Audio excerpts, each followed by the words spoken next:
I am 53 years old and cannot believe at this stage of my life I still need to address this, but on island people, I promise you, not all red women want your man.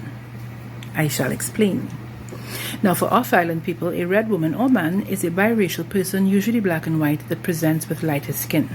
Over the years, this term has evolved to include any ethnic mix once it results in the trademark lighter skin with a slight reddish tinge.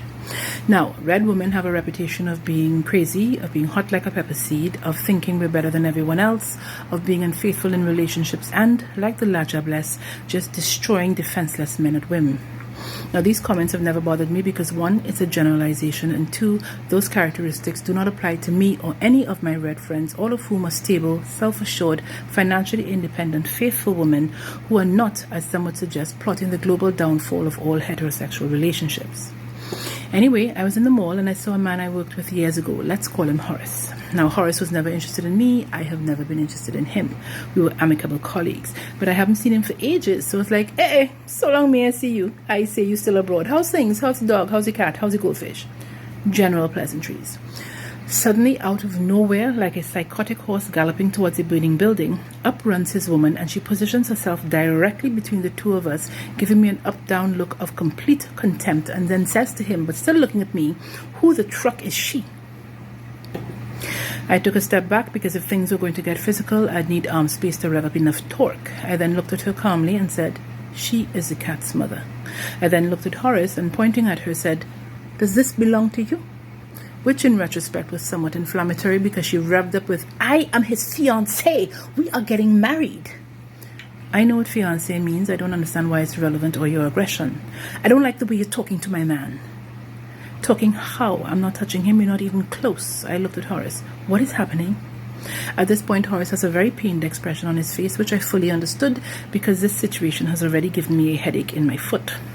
However, I said to myself, Poinsettia, I call myself that sometimes, Poinsettia, you don't know her situation. Maybe her fears are justified because maybe Horace is currently dry humping his way across the northern range. You don't know. Then the ignorant warrior bitch that lives deep, deep, deep in my brain suddenly spoke up very loudly and said, "But stop.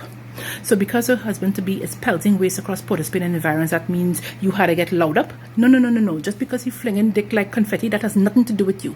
Hell no, not today, Delilah."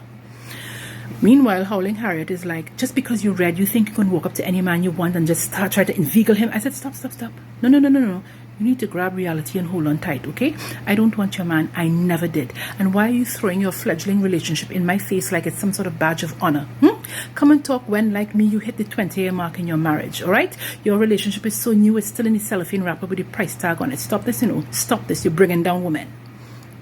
At this point, Horace finally spoke up and said, Babes, don't cause a scene. This is Philogene. We used to work together. I haven't seen her for 15 years. This don't mean nothing." To which she responded, "But I don't trust her." To which I said, "About what? What about me is as untrustworthy?